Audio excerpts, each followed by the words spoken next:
നടി കീർത്തി സുരേഷ് വിവാഹിതയായി. ഏറെക്കാലമായി സുഹൃത്തായി തുടരുന്ന ആന്റണി തട്ടിലാണ് വരൻ. ഗോവയിൽ വെച്ച് നടന്ന ചടങ്ങിൽ അടുത്ത കുടുംബാംഗങ്ങളും സുഹൃത്തുക്കളും മാത്രമാണ് പങ്കെടുത്തത്. തന്റെ സോഷ്യൽ മീഡിയ അക്കൗണ്ടുകളിൽ കൂടി നടി ചിത്രങ്ങൾ പങ്കുവച്ചിരുന്നു. പരമ്പരാഗതമായ രീതിയിലായിരുന്നു കീർത്തി വധുവായി ഒരുങ്ങിയിരുന്നത്. മഞ്ഞ നിറത്തിലുള്ള പച്ച ബോർഡറോട് കൂടിയ പട്ടുപുടവയായിരുന്നു കീർത്തിയുടെ വിവാഹവേഷം. ജിമിക്കി കമ്മലും ട്രഡീഷണൽ ടച്ചുള്ള ആഭരണങ്ങളും നെറ്റിച്ചുട്ടിയും അണിഞ്ഞ് തമിഴ് വധുവായാണ് കീർത്തി എത്തിയത്. കഴിഞ്ഞ കുറച്ചു ദിവസങ്ങൾക്ക് മുൻപാണ് ആന്റണിക്കൊപ്പം ഇൻസ്റ്റഗ്രാമിൽ കീർത്തി 15 വർഷം സ്റ്റിൽ കൗണ്ടിങ് എന്ന അടിക്കുറിപ്പോടുകൂടി പോസ്റ്റ് പങ്കുവച്ചത്. അതിനു താഴെ സൗത്ത് ഇന്ത്യയിലെ സാമന്ത, തൃഷ, ഐശ്വര്യലക്ഷ്മി അടക്കമുള്ള വമ്പൻ താരനിര തന്നെയാണ് ആശംസകളുമായി എത്തിയിരിക്കുന്നത്. എഞ്ചിനീയറായ ആന്റണി ഇപ്പോൾ മുഴുവൻ സമയ ബിസിനസ്സുകാരനാണ്.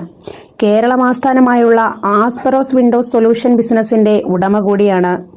കഴിഞ്ഞ ദിവസം തിരുപ്പതി വെങ്കടേശ്വര ക്ഷേത്രത്തിൽ കീർത്തി ദർശനത്തിനെത്തിയിരുന്നു. അമ്മയും നടിയുമായ മേനക സുരേഷ്, അച്ഛൻ നിർമ്മാതാവുമായ സുരേഷ് കുമാർ, സഹോദരി രേവതി എന്നിവർക്കൊപ്പമായിരുന്നു ക്ഷേത്ര ദർശനം. സൗത്ത് ഇന്ത്യയിൽ വളരെയധികം താരമൂല്യമുള്ള കീർത്തി സുരേഷ് ഇപ്പോൾ ബോളിവുഡിലേക്ക് കൂടി ചുവടുറപ്പിച്ചിരിക്കുകയാണ്. വരുൺ ധവാനാണ് ചിത്രത്തിലെ നായകൻ. ചിത്രം ഡിസംബർ 25-ന് റിലീസ് ചെയ്യും. കൂടാതെ റിവോൾവർ റീത്ത അടക്കം തമിഴിൽ 2 സിനിമകൾ കൂടിയാണ് കീർത്തി ചെയ്തുകൊണ്ടിരിക്കുന്നത്. കൂടാതെ ആരാണ് ആന്റണി തട്ടിലെന്ന ചോദ്യമാണ് ഇപ്പോൾ സോഷ്യൽ മീഡിയയിലാകെ ഉയരുന്നത്. അദ്ദേഹം സിനിമയുമായി യാതൊരുവിധ ബന്ധവുമില്ലാത്തയാളാണ്. ദുബായിൽ ആണ് അദ്ദേഹത്തിന്റെ എല്ലാ ബിസിനസ്സുകളും. ചെന്നൈയിൽ ചെയിൻ ഓഫ് റിസോർട്ട്സുകൾ സ്വന്തമായുള്ള ആളാണ് അദ്ദേഹം. കൂടാതെ കൊച്ചിയിലും ആന്റണി തട്ടിലിന്റെ പേരിൽ റിസോർട്ടുകൾ നിലവിലുണ്ട്.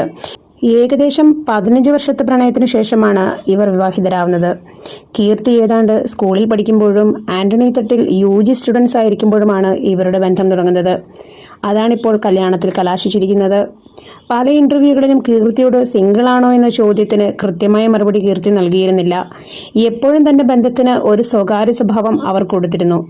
മാധ്യമങ്ങളിലോ അവാർഡ് ഫംഗ്ഷനുകളിലോ ആന്റണിക്കൊപ്പം കീർത്തി എത്തിയിരുന്നില്ല. കീർത്തിയുടെ ഹോം ടൗണിൽ തന്നെ റിസോർട്ട് ശൃംഖലകൾ സ്വന്തമായി അദ്ദേഹത്തിനുണ്ട്.